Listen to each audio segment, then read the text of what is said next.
two teams are actually part of the mid-tier right Yeah, now. the mid-tier. Probably two of the biggest names in the Mobile Legends scene here in the Philippines. And it's interesting here because both of them, they have a different type of composition here. The standard two-man carry for Onic PH and a 4-1 rotation here.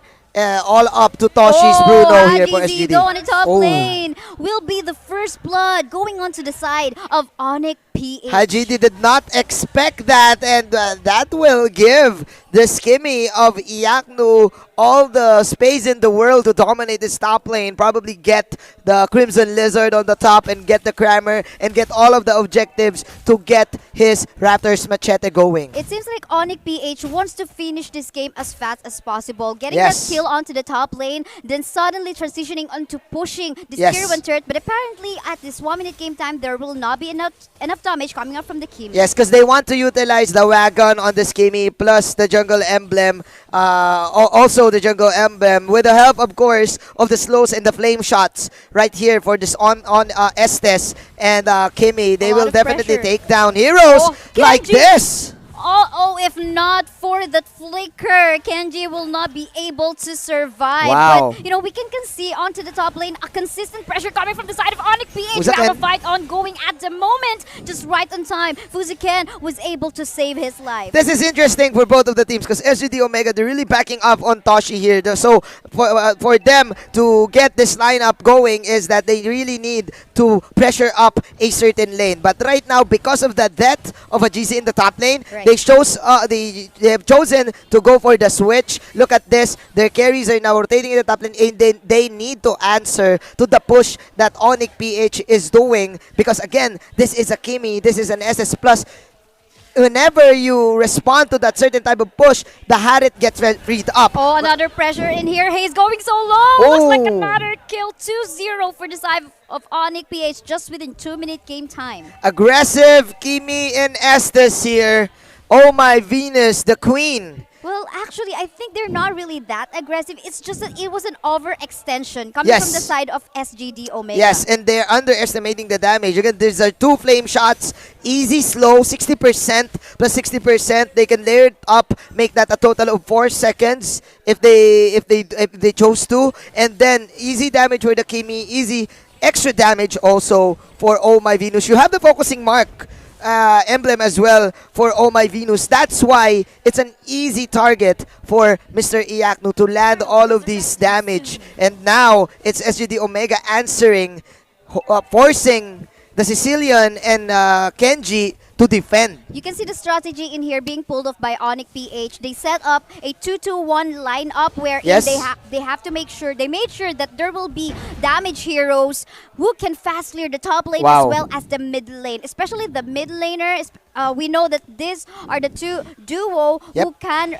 who should rotate to set up ganks. Yeah, I actually agree with you there. I see what you're pointing out there. But for the side of SGD, their plan is just to give Toshi the time of his life. Just invest on this critical damage hero, which is the Bruno. But again, this is a fast-paced lineup, like what you've said. Onic PH, there you go. Numinum Blast onto the Cupra. That is the damage right there. That is the kill, of course. Dillor with the last Insanity, Oh plus my. throwing all the flames. Onic PH gets a kill, and then, of course, transitioning into the turtle. Right, a position to get this objective. They're snowballing right now. We can see 2K Wow. gold lead in favor of Onic PH. And now they have switched. The 4-man members are going towards the bottom lane this time. And it seems like they really want to take down this tier 1 turret on the bottom lane. Let's see what's going to happen. The Zaman forced just to secure the turtle. I like the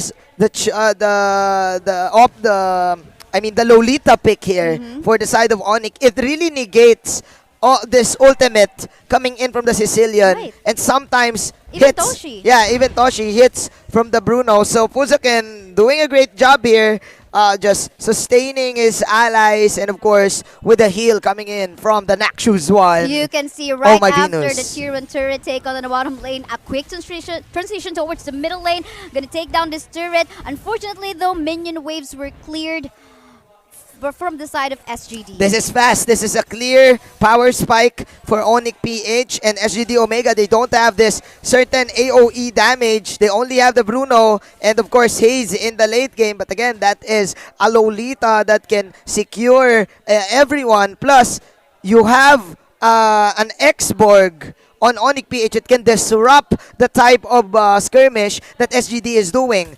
Oh man, this is going to be hard. They really need to be patient here for Team SGD Omega and just wait out for Toshi to get all of the damage. A good front line and a good backliner hero are the answers so far in here to give protection to the Kimi. But meanwhile, we can see in here that SGD Omega, well, they're still catching up on gold. Yeah. But they have to make this even faster. They have to put a double time on this one. Yeah, undoubtedly, SGD Omega is probably one of the most disciplined team there is. So I think this is not new to them. They still have hopes here. It's not the gold lead is really not that big. Only 2K. One outplay can change the tides of the game. On to the middle lane. The fight is ongoing. It was actually Kufra who made that initiate. Unfortunately, I think that is going so wrong because the rest of the members of Onic PH are going on to a full-on fight. Fuzek, though he's so low, he will fall down. Unfortunately, though, the minion waves are cleared onto the side of SGD Omega, but that's totally fine.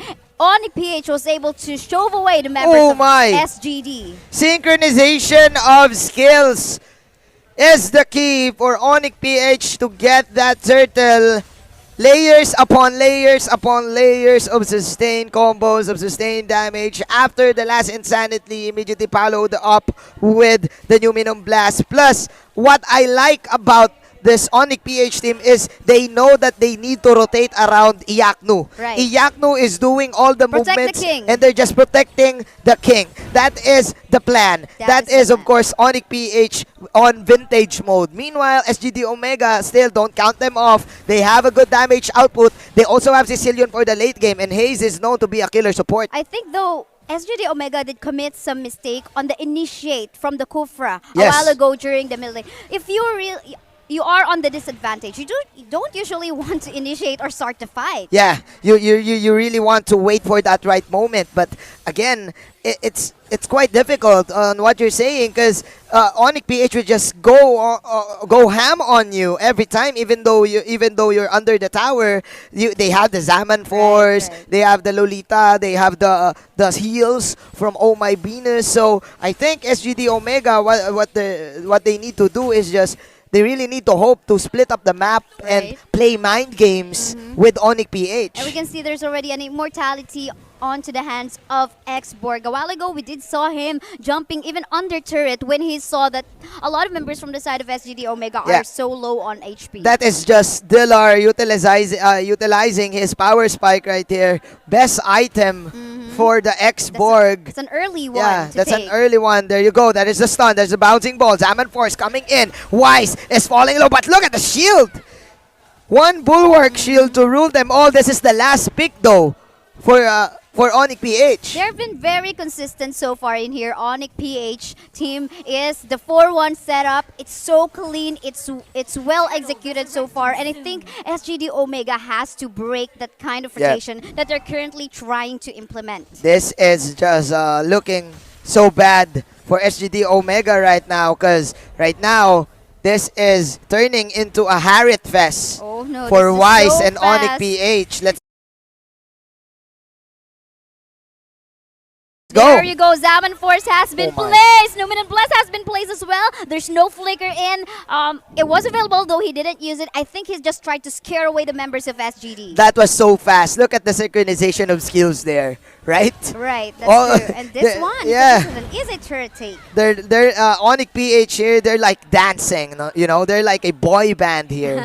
Probably Backstreet Boys, moving as one, ultimates after ultimates, just to scare off SGD Omega and totally important. Hope for the best to get kills. But the main mission was just to get the tower and then clear all the waves. And then after this, hoping to end the game. Of course, to our casual players, definitely MPL is something where you can learn strategies. Definitely, the definitely. execution, you don't really want to place or put down all your skill all at once. You Yep. have to wait. Like, you have to talk to your teammates. Okay, I'm going to go first, then you go next. Those Yeah. kind of strategies, it's something that you can talk about. Oh But my meanwhile, God. onto the top lane, look at that haze going down onto the hands of Fuzaken. Wow, vintage Fuzaken right there.